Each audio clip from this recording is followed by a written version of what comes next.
السلام عليكم ورحمة الله وبركاته. بسم الله الرحمن الرحيم. الحمد لله رب العالمين، وصلى الله وسلم وبارك على عبده ورسوله محمد النبي الأمين وعلى آله وصحبه أجمعين ومن تبعهم بإحسان إلى يوم الدين. أما بعد. ബഹുമാന്യരായ സഹോദരന്മാരെ, സഹോദരികളെ, പരിശുദ്ധ ഖുർആനിലെ ഏറ്റവും പ്രാധാന്യമർഹിക്കുന്ന അഅ്ളമു സൂറത്തിൻ ഫിൽ ഖുർആൻ, ഖുർആനിലെ ഏറ്റവും മഹത്തായ സൂറത്ത്, അധ്യായം എന്ന് വിശേഷിപ്പിക്കപ്പെടുന്ന സൂറത്തുൽ ഫാത്തിഹ പാരായണവുമായി ബന്ധപ്പെട്ട് നാം അറിയേണ്ട കാര്യങ്ങളാണ് കഴിഞ്ഞ എപ്പിസോഡുകളിലായി നാം ഇതുവരെ മനസ്സിലാക്കി വന്നിട്ടുള്ളത്. 6-ാമത്തെ വചനമായ ഇഹ്ദിന സിറാത്തൽ മുസ്തഖീം വരെയും പാരായണപരമായി നാം അറിഞ്ഞിരിക്കേണ്ട, പലപ്പോഴും പലർക്കും പാരായണത്തിൽ വരാവുന്ന അബദ്ധങ്ങൾ എന്നൊക്കെ നമ്മൾ അല്പാൽപമായി വിശദീകരിക്കുകയായിരുന്നു. അതൊക്കെയും വളരെ വ്യക്തമായി നാം മനസ്സിലാക്കുകയും അറിയുകയും ചെയ്തു കഴിഞ്ഞു. ഇനി അവസാനത്തെ വചനം, 7-ാമത്തെ വചനമാണ് നമുക്ക് പഠിക്കുവാനുള്ളത്. അഥവാ ആ വചനത്തിൽ പാരായണം ചെയ്യുമ്പോൾ പലർക്കും വരാറുള്ളതായ അബദ്ധങ്ങളെ സൂചിപ്പിക്കുവാനാണ് ഉദ്ദേശിക്കുന്നത്. കൂടാതെ ഈ വചനത്തിൽ തജ്വീദ് പരമായി, പാരായണ ശാസ്ത്രപരമായി നാം അറിഞ്ഞിരിക്കേണ്ട കാര്യങ്ങളും നമുക്ക് മനസ്സിലാക്കാം ഇൻഷാ അല്ലാഹ്. 7-ാമത്തെ വചനം എന്ന് ഞാൻ പറഞ്ഞു, അത് 6ഉം 7ഉം വചനമായി വിഭജിച്ച 2 വചനങ്ങളായിക്കൊണ്ട്, അതായത് കഴിഞ്ഞ വചനം 5-ാമത്തെ വചനമായും ഇനി ഉള്ള നാം ഇന്ന് പഠിക്കാൻ പോകുന്ന ഈ അവസാനത്തെ ഒരു വചനം, അത് 2 വചനമായി 6ഉം 7ഉമായി കണക്കാക്കിയവരുമുണ്ട്. അങ്ങനെ ഉള്ള ഒരു ആയത്തുകളുടെ എണ്ണം നിർണയിച്ചിടത്ത് ഉള്ള അഭിപ്രായ വ്യത്യാസം, ആ ഭാഗത്തേക്ക് ഞാൻ പ്രവേശിക്കുവാൻ ഉദ്ദേശിക്കുന്നില്ല. എന്തു തന്നെയായിരുന്നാലും ഈ വചനം ഇന്ന് നാം മനസ്സിലാക്കുകയാണ്, പാരായണം ചെയ്യുകയാണ്. പാരായണപരമായി നാം അറിഞ്ഞിരിക്കേണ്ട കാര്യങ്ങളും എന്തൊക്കെയെന്ന് സൂചിപ്പിക്കുവാൻ ഉദ്ദേശിക്കുകയാണ്. അഊദു ബില്ലാഹി മിനശ് ശൈത്വാനിർ റജീം. ബിസ്മില്ലാഹിർ റഹ്മാനിർ റഹീം. സിറാത്തൽ ലദീന അൻഅംത അലൈഹിം ഗൈറിൽ മഗ്ദൂബി അലൈഹിം വലദ്ദാല്ലീൻ.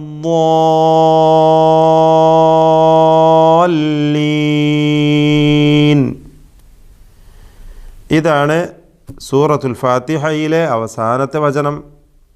അസ്സബഉൽ മസാനി, ആവർത്തിക്കപ്പെടുന്ന 7 വചനങ്ങൾ എന്ന പേരിൽ അറിയപ്പെടുന്ന സൂറത്തുൽ ഫാത്തിഹ, ഉമ്മുൽ ഖുർആൻ, ഉമ്മുൽ കിതാബ്, അങ്ങനെ തുടങ്ങി പല പേരുകളും ഈ സൂറത്തിനുണ്ട്. നാം സൂചിപ്പിച്ച് കഴിഞ്ഞ കാര്യമാണ്.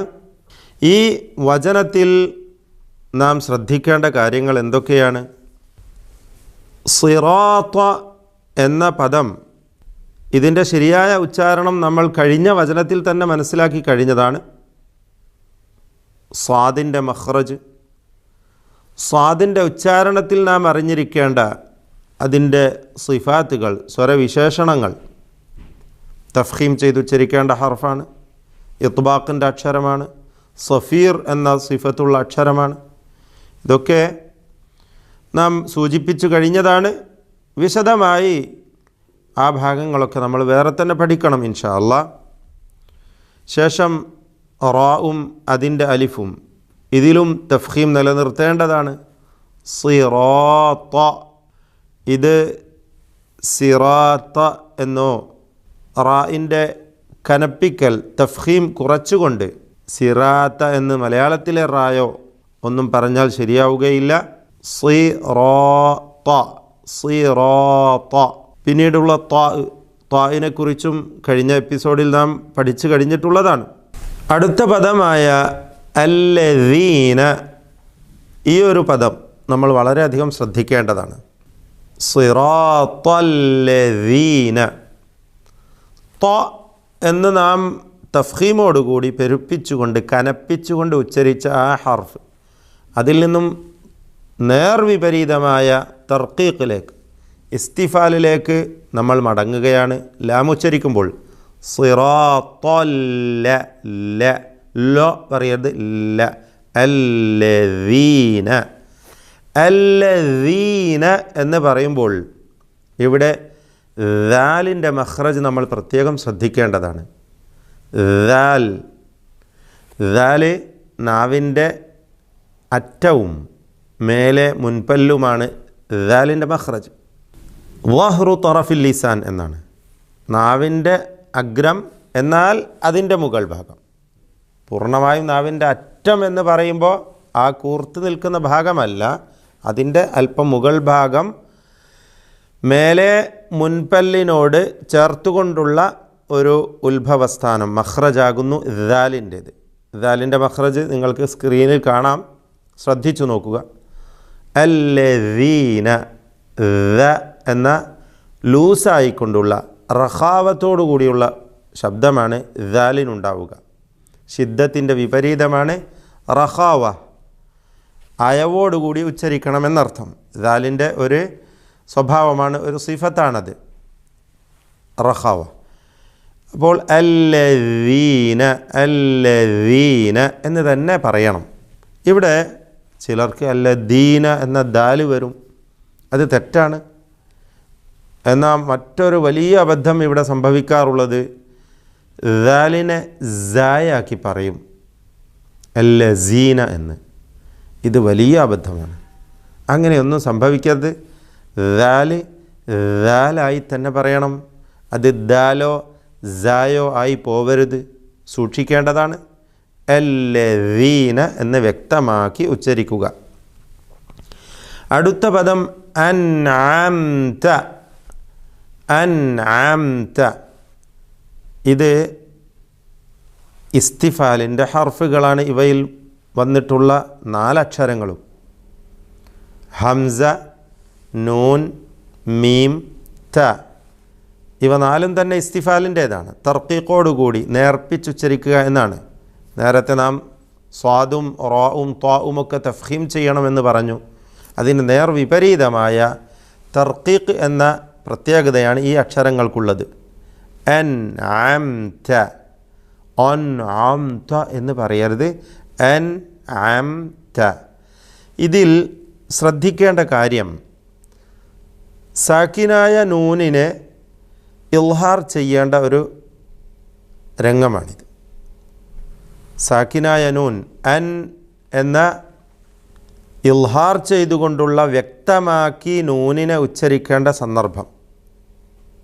ഇത് 6 അക്ഷരങ്ങളുടെ മുമ്പിലാണ്. ഹുറൂഫുൽ ഹൽഖ് എന്ന പേരിൽ അറിയപ്പെടുന്ന ഹംസ, ഹ, ഐൻ, ഹ, ഗൈൻ, ഖ ഈ 6 അക്ഷരങ്ങളുടെയും മുമ്പിൽ സാക്കിനായ നൂനോ തൻവീനോ വരുമ്പോൾ അവിടെ ഇൽഹാർ ചെയ്യണം. സാക്കിനായ നൂനിനെയും തൻവീനിനെയും ഇൽഹാർ ചെയ്തുകൊണ്ട് വ്യക്തമാക്കി വെളിവാക്കി മണിക്കാതെ ഉച്ചരിക്കണം എന്നർത്ഥം. ഇവിടെ അൻഅംത, അൻ അൻ അൻ എന്ന് വ്യക്തമാക്കി നൂനിനെ ഉച്ചരിക്കുക. എന്നിട്ട് ഐന് വ്യക്തമായി അതിൻ്റെ മഖ്റജിൽ നിന്ന് ഉച്ചരിക്കുക. ഇവിടെ നൂന് ലിസാനിയ അക്ഷരമാണ്, നാവിൽ നിന്നും ഉച്ചരിക്കുന്ന ഹർഫാണ്.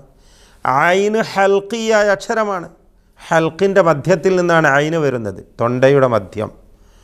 വളരെ അകന്ന് നിൽക്കുന്ന 2 മഖ്റജുകളാണ്, 2 അക്ഷരങ്ങളാണ്. മഖ്റജിൽ അവ അകന്ന് നിൽക്കുന്നു. അൻഅംത. ഇവിടെ വരുത്തുന്ന അബദ്ധങ്ങൾ എന്താണ്? അന്നംത എന്ന് പറയും, അന്നംതയോ ഷദ്ദുള്ള നൂന് പറഞ്ഞുകൊണ്ട് അന്നംത എന്ന് പറയും. വളരെ വലിയ അബദ്ധമാണ്. ഇവിടെ സാക്കിനായ നൂനിനെ ഇൽഹാർ ഹൽക്കി എന്ന പൂർണ്ണനാമത്തിൽ അറിയപ്പെടുന്ന വെളിവാക്കൽ നൽകിക്കൊണ്ട് ഉച്ചരിക്കണം. മീമുണ്ട് ശേഷം, ഐനിന് ശേഷം വരുന്നത് സാക്കിനായ മീമാണ്. ആ സാക്കിനായ മീമിനെ ഇൽഹാർ ഷഫവി എന്ന പേരിൽ അറിയപ്പെടുന്ന വെളിവാക്കൽ നൽകിക്കൊണ്ട് മണിക്കാതെ അതിനെയും ഉച്ചരിക്കണം. അൻഅംത, അൻഅംത വ്യക്തമാക്കി വെളിവാക്കി നൂനിനെയും മീമിനെയും ഉച്ചരിച്ചുകൊണ്ട്, ഇസ്തിഫാലിൻ്റെ ഹർഫുകളാണ് ഇവ 4ഉം, തർക്കീഖ് ചെയ്തുകൊണ്ട് ഉച്ചരിക്കുക, പാരായണം ചെയ്യുക എന്നതാണ് ഈ പദത്തിൽ നമ്മൾ ശ്രദ്ധിക്കേണ്ട കാര്യം. അടുത്തത് അലൈഹിം എന്നാണ്. അലൈഹിം ഇത് അലേഹിം എന്ന് പറഞ്ഞാൽ തെറ്റാണ്. അലേഹിം എന്ന് ചിലർ ലേ കൊടുത്തുകൊണ്ട് ലാമിൻ്റെ ഫത്ഹ് അത് എകാരമാക്കിക്കൊണ്ട് പറയും, അത് തെറ്റാണ്. അലേഹിം അല്ല, അലൈ ല ഈ എന്ന സാക്കിനായ യാ, ലോലത്തിൽ ഉച്ചരിക്കേണ്ട യാ. അലൈഹിം, അലൈഹിം വ്യക്തമാക്കി ഉച്ചരിക്കുക. സിറാത്തല്ലദീന അൻഅംത അലൈഹിം. വഖഫിൻ്റെ അടിസ്ഥാന നിയമം അനുസരിച്ച് ഒരാൾ അവിടെ വഖഫ് ചെയ്താൽ യാതൊരു കുഴപ്പവും സംഭവിക്കാനില്ല. ഒന്ന്, അത് ആറാമത്തെ വചനമായി ഗണിച്ച ആ മദ്ഹബ് അനുസരിച്ച് അവിടെ വഖഫ് ചെയ്യാം, അതിനും വിരോധമില്ല. ചുരുക്കി പറഞ്ഞാൽ ആവശ്യമാണെങ്കിൽ അവിടെ വഖഫ് ചെയ്യാം. ആറാമത്തെ വചനമായി ഗണിച്ചവരുടെ മദ്ഹബ് പ്രകാരം അവിടെ വഖഫ് ചെയ്യാം. ഓരോ വചനത്തിലും വഖഫ് ചെയ്തുകൊണ്ടുള്ള പാരായണ രീതി, അതാണ് സുന്നത്തിൽ സ്ഥിരപ്പെട്ടത് എന്ന് നാം സൂചിപ്പിച്ചതാണ്. ഈ രണ്ട് പരിഗണന വെച്ചുകൊണ്ടും നമുക്കവിടെ വഖഫ് ചെയ്യാവുന്നതാണ്.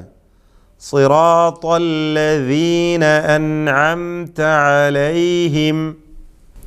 അടുത്ത വചനം അല്ലെങ്കിൽ ഈ വചനത്തിൻ്റെ തന്നെ പൂർത്തീകരണമായി ഗണിച്ചാലും ഗൈരി എന്ന പദം, ഈ പദത്തിൽ ഗൈരി എന്നത് വളരെ സൂക്ഷിച്ചുകൊണ്ട് ഉച്ചരിക്കണം.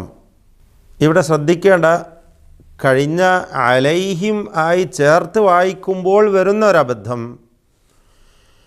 അലൈഹിം ഗൈരി, അലൈഹിം ഗൈരി എന്നൊരു അവ്യക്തമായ രൂപത്തിൽ സാക്കിനായ മീമിനെയും ഗൈനിനെയും ഉച്ചരിക്കുന്നു. അഥവാ ഗൈനല്ല അവിടെ വന്നത്, മറ്റെന്തോ ഒരു ശബ്ദം, അങ്ങനെ പറയലുണ്ട്. അത് സൂക്ഷിക്കണം, അത് തെറ്റാണ്, സൂക്ഷിക്കേണ്ടതാണ്. സാക്കിനായ മീമിനെ ഇൽഹാർ ഷഫവി നൽകിക്കൊണ്ട് വെളിവാക്കി മണിക്കാതെ ഉച്ചരിക്കണം. ഇവിടെയും അങ്ങനെ തന്നെയാണ്. അൻഅംതയിൽ നാം മനസ്സിലാക്കിയ അതേ ഹുക്മ തന്നെ ഈ സാക്കിനായ മീമിനും. അലൈഹിം ഗൈരി. ഗൈനിൻ്റെ മഖ്റജ് നാം നിർബന്ധമായും അറിയണം. ഹൽക്കിയായ അക്ഷരമാണ്, തൊണ്ടയിൽ നിന്നും ഉത്ഭവിക്കുന്ന ഹർഫാകുന്നു ഗൈൻ. അദ്നൽ ഹൽഖ് എന്നാണ് അതിൻ്റെ മഖ്റജ് അറിയപ്പെടുന്നത്. അദ്നൽ ഹൽഖ്, തൊണ്ടയുടെ അടുത്ത, അദ്ന എന്ന് പറഞ്ഞാൽ അഖറബ് അല്ലെങ്കിൽ മേലേ അറ്റം. വായ അവസാനിക്കുന്ന, നാവിൻ്റെ അവസാനം ചെന്ന് ചേരുന്നതും തൊണ്ടയുമായി ചേർന്ന് നിൽക്കുന്നതായ ആ ഭാഗം, ചിത്രത്തിൽ നിങ്ങൾക്കത് കാണാം വളരെ വ്യക്തമായിട്ട്, ശ്രദ്ധിച്ചു നോക്കുക. ഗൈനിൻ്റെ മഖ്റജ്, അവിടെ നിന്നാണ് ഗൈൻ ഉത്ഭവിക്കുന്നത്. ഓരോ മഖ്റജും കൃത്യമായി മനസ്സിലാക്കുവാൻ എന്ന് മാത്രമല്ല, സിഫാത്തുകളും ഒക്കെ തന്നെ ശരിയായ വിധത്തിൽ പരിശീലിക്കുവാനും ഉച്ചാരണം നമുക്ക് ശരിയായ വിധത്തിൽ അറിയുവാൻ ഹർഫിന് സുക്കൂൻ കൊടുത്തുകൊണ്ട് പറഞ്ഞു നോക്കുക. ഇവിടെ ഗൈനിന് സുക്കൂൻ കൊടുത്ത് അഗ് അഗ് എന്ന് പറഞ്ഞു നോക്കൂ. ഇവിടെ നമ്മൾ ഓതാൻ പോകുന്ന മഗ്ദൂബി അല്ലേ, മഗ് മഗ് മഗ് എന്ന് ആവർത്തിച്ച് പറഞ്ഞ് ആ ഗൈനിൻ്റെ മഖ്റജ് ശരിയാക്കിയെടുക്കുക.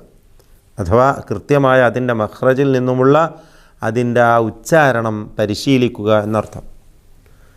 അഗ് അഗ് എന്ന് പറഞ്ഞു നോക്കൂ. മഗ് മഗ് ആവർത്തിച്ച് പറഞ്ഞ് ഗൈന് ശരിയാക്കണം.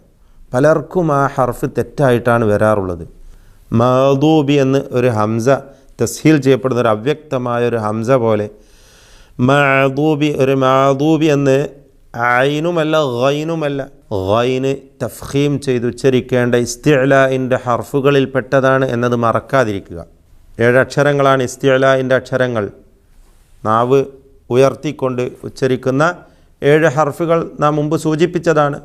ഖുസ്സദ് ഖിൻ ഖിൽ ഖാ സാദ് ദ്വാദ് താ ളാ ഗൈൻ ഖാഫ് എന്നീ 7 അക്ഷരങ്ങൾ.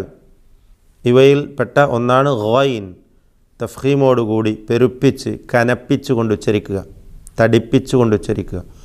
ഗൈൻ ഗൈരി അൽ മഗ്ദൂബി മഗ്ദൂബി. ഇവിടെ ദ്വാദിൻ്റെ മഖ്റജ് നമ്മൾ അറിഞ്ഞിരിക്കൽ നിർബന്ധമാണ്. അറബി ഭാഷ തന്നെ ലുഗത്തു ദ്വാദ് എന്നാണ് അറിയപ്പെടുന്നത്. ലുഗത്തു ദ്വാദ്, ദ്വാദിൻ്റെ ഭാഷ എന്നാണ്.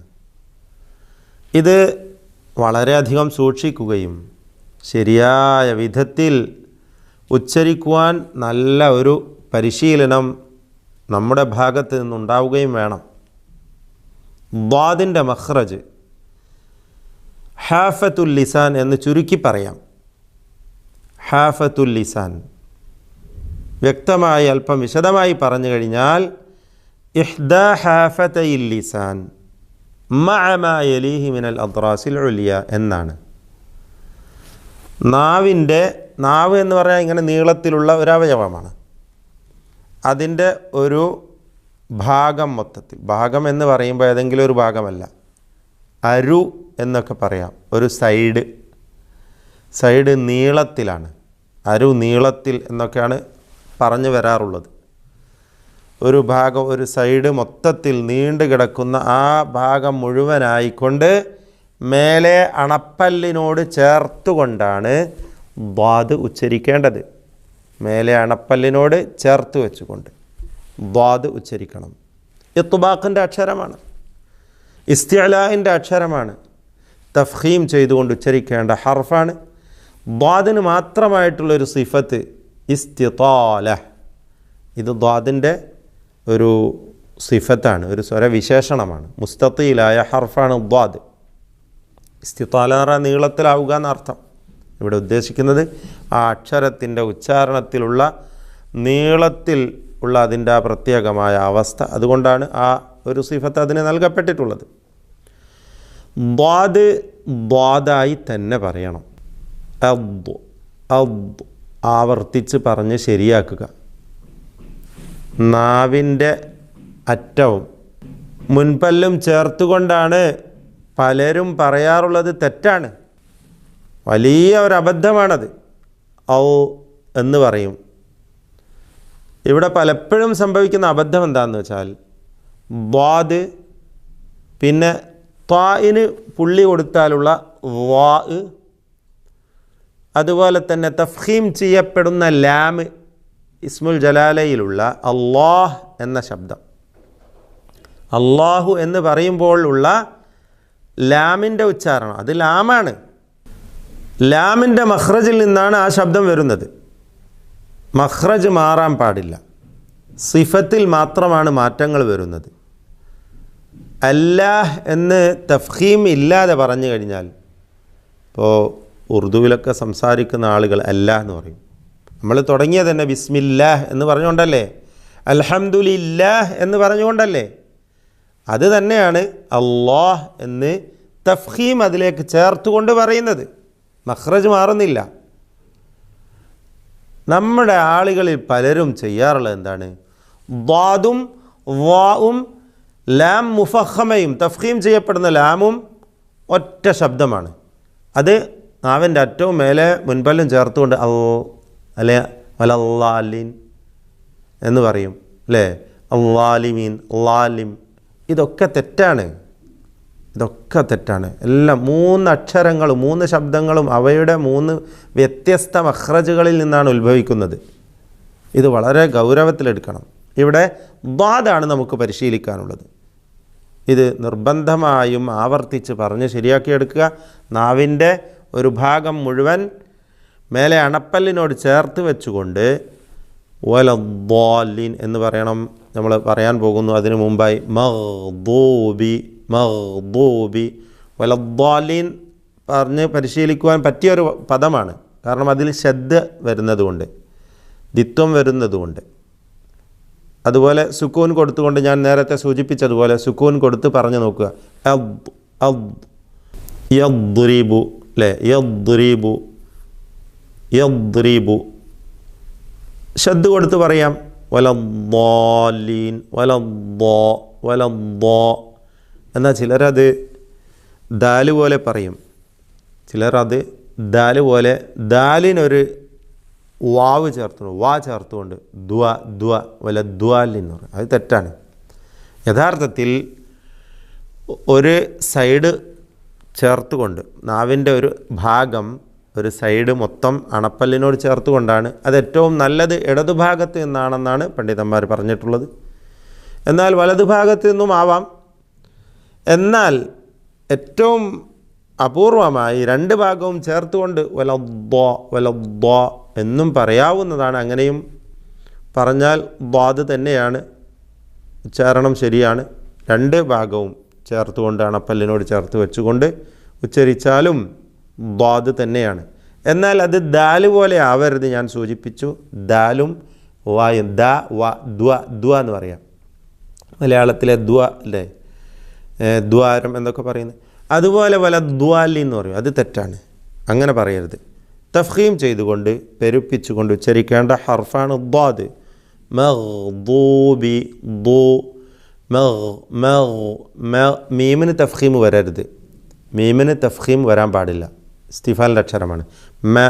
മ എന്നുള്ള ശബ്ദം തന്നെ.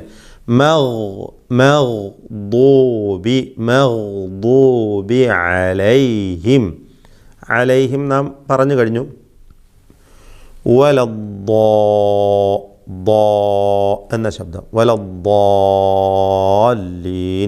ആ ദീർഘത്തിലും തഫ്ഖീം നിലനിൽക്കണം എന്നതാണ് ദ്വാദിൻ്റെ പ്രത്യേകത. അല്ലെങ്കിൽ തഫ്ഖീമിൻ്റെ എല്ലാ ഹർഫുകൾക്കും, ഇസ്തിഅലാൻ്റെ അക്ഷരമായാലും റാഇന് തഫ്ഖീം കൊടുക്കുകയാണെങ്കിലും ഇസ്മുൽ ജലാല അല്ലാഹ് എന്ന അതിലെ അലിഫാണെങ്കിലും എല്ലാം ഈ അക്ഷരങ്ങളൊക്കെ അലിഫ് കൊടുത്ത് നീട്ടുമ്പോൾ, ദീർഘിപ്പിക്കുമ്പോൾ ആ ദീർഘത്തിലും തഫ്ഖീമിനെ നിലനിർത്തണം. അത് പ്രത്യേകം ശ്രദ്ധിക്കേണ്ട കാര്യമാണ്. നേർവിപരീതമായി തർക്കീഖിൻ്റെ ഹർഫുകളെ അലിഫ് കൊടുത്ത് ദീർഘിപ്പിക്കുമ്പോൾ അലിഫിൽ തർക്കീഖ് നിലനിർത്തണം.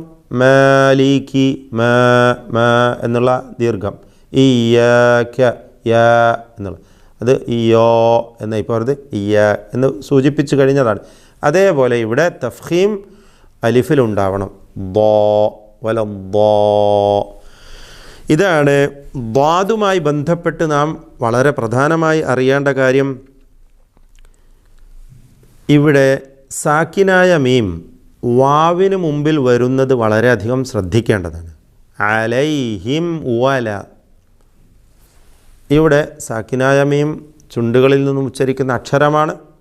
വാവും ചുണ്ടിൽ നിന്നും വരുന്ന അക്ഷരമാണ്. രണ്ടും ഷഫവിയായ ഹർഫുകളാണ്. ഷഫവിയ, ഷഫഹിയ എന്നൊക്കെ പേര് പറയാം. ചുണ്ടുകളിൽ നിന്നും വരുന്ന ഹർഫുകൾ. പലപ്പോഴും ആളുകൾ അവ്യക്തമാക്കിക്കൊണ്ട് അലൈഹിം വലദ്ദാലിൻ എന്ന് പെട്ടെന്ന് പറയുമ്പോൾ മീം അവ്യക്തമായി പോകും. തജ്വീദിൽ നമുക്ക് കാണാം, ഫഇൻ്റെയും വാവിൻ്റെയും മുമ്പിൽ സാക്കിനായ മീമിനെ സൂക്ഷ്മതയോടെ ഇൽഹാർ ചെയ്യണമെന്നാണ്. സൂക്ഷ്മതയോടെ ഇൽഹാർ ചെയ്യണം. ഫ ഷഫവിയാണ്, താഴെ ചുണ്ടും മേലെ മുൻപല്ലുമാണ് ഫ, അതിൻ്റെ മഖ്റജ്. വാവ് ഇതും ഈ രണ്ട് ഹർഫുകൾക്കും മുമ്പിൽ സാക്കിനായ മീമിനെ വളരെ വ്യക്തമായി ഇൽഹാർ ചെയ്ത് ഉച്ചരിക്കണം. ഇവിടെ വാവിന് മുമ്പിലാണ്. അലൈഹിം വലദ്ദാലീൻ എന്ന് വ്യക്തമാക്കി പറയണം. അത് അവ്യക്തമായി പോവരുത്. സൂക്ഷ്മത ആവശ്യമാണ്. എന്നാൽ അതിസൂക്ഷ്മത കാരണമായി ചിലർ അവിടെ ശബ്ദം മുറിച്ച് പറയും. അത് തെറ്റാണ്. ഒരു സക്ത വരും. സക്ത കൊടുത്തുകൊണ്ട് പറയേണ്ട ആവശ്യമില്ല. അത് ഒരു അതിസൂക്ഷ്മതയാണ്, അബദ്ധമാണ്. അലൈഹിം വലദ്ദാലിൻ എന്ന് ശബ്ദം മുറിച്ച് സക്ത ചെയ്തുകൊണ്ട് പറയൽ തെറ്റാണ്, സൂക്ഷിക്കുക. ഇവിടെ വലദ്ദാലീൻ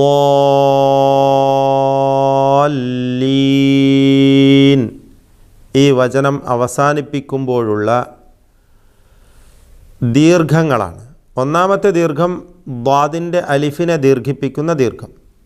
ഇതിൻ്റെ പേര് അൽ മദ്ദുൽ ലാസിം എന്നാണ്. എന്നാൽ ആയത്തിൻ്റെ അവസാനത്തിൽ വരുന്ന ദീർഘത്തെക്കുറിച്ച് കഴിഞ്ഞ വചനങ്ങളിലൊക്കെ നമ്മൾ മനസ്സിലാക്കി കഴിഞ്ഞതാണ്. അവിടെയൊക്കെയും എത്ര അളവനുസരിച്ച് നമ്മൾ ദീർഘിപ്പിച്ചു അത്ര തന്നെയാണ് ആയത്തിൻ്റെ അവസാനത്തിൽ കൊടുക്കുന്ന ആരിദായ ദീർഘത്തിനും ഇവിടെയും നാം നൽകേണ്ടത്. എന്നാൽ വലദ്ദാലീൻ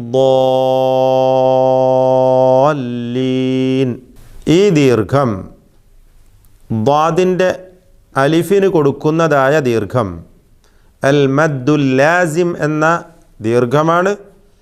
ഇത് 6 ഹറക്കത്തിൻ്റെ അളവിൽ ദീർഘിപ്പിക്കൽ നിർബന്ധമാണ്. മലയാളത്തിൽ പറഞ്ഞാൽ 6 മാത്ര, മറ്റൊരു രീതിയിൽ പറഞ്ഞാൽ 3 അലിഫ് എന്ന് പറയാം. ഒരു അലിഫ് 2 മാത്ര, 2 ഹറക്കത്തിൻ്റെ അളവ് അങ്ങനെയും പറയും. അല്ലെങ്കിൽ 6 ഹറക്കത്തിൻ്റെ അളവിൽ മിഖ്ദാറു 6 ഹറക്കാത്ത്, 6 ഹറക്കത്തിൻ്റെ അളവിൽ ആ അലിഫിനെ ദീർഘിപ്പിക്കണം. നിർബന്ധമാണ്. ഒന്ന്. എന്താണ് ലാസിം? ലാസിം എന്ന് പറഞ്ഞാൽ ദീർഘാക്ഷരമായ അലിഫോ വാവോ യാഓ അതിന് ശേഷം സ്ഥിരപ്പെട്ട സുക്കൂൻ വരിക എന്നതാണ്.